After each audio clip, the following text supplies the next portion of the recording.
Well, I got a few requests for it, so I'll talk about my deactivated L1A1 SLR. Now, the rifle is the British produced version of the FN FAL or FN FAL, which was one of the most popular battle rifles in the world. Now, a bit of background on the FAL itself. It was designed to replace a lot of bolt action rifles in most of the Western armies, and it became the standardised NATO rifle for about 90 countries.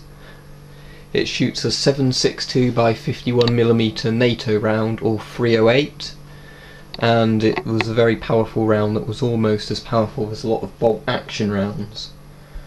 Now, the SLR was the British version of it, and it was semi-automatic only because some of the FALs were full auto, but the British one was just semi-automatic. An interesting thing to note about the British one is it has this kind of bolt here, and it also allows you to take bottle caps off with it, which is actually quite a popular feature. On the top of the rifle you have this gas selector here, which meant that you could control how much gas goes through the gas tube to cycle the action on the rifle. So if you're in conditions that were quite bad, you could turn that up and you'd feel more recoil, but it would cycle it better, so it meant that you wouldn't have a problem of it jamming in sort of sandy or muddy conditions. It's got an interesting way of opening up this rifle. You pull back on this here and the rifle pops open for you to get the internals. And I think that's quite a nice design because it's a lot easier than the AK, sort of getting dust cover on and back off and on.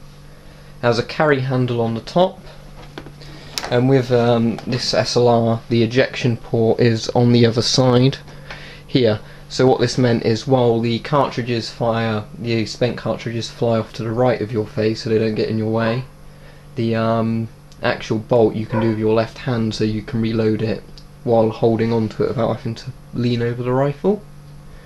It's got an aperture sight on it, which basically means a peep sight. It's a hole you look through at the front sight, and it can be adjusted from about 300 to 600 yards, I believe, because it's not really a gun you'd want for room clearing because of how long it is. It's about 1.2 meters or something. It's very long. It weighs about 3 to 4 kilograms, and it doesn't feel all that heavy because it's a very nicely balanced gun weight wise. I can demonstrate that actually by, if I just lift this up here, you can see that if I balance it on my finger, the gun is roughly centre. So it's a very well balanced rifle compared to something like a Kalashnikov, which is very front heavy. So yeah, that's the SLR. It's a very nice rifle, one of my personal favourite rifles, probably my favourite rifle ever made, and it's an all round nice looking gun.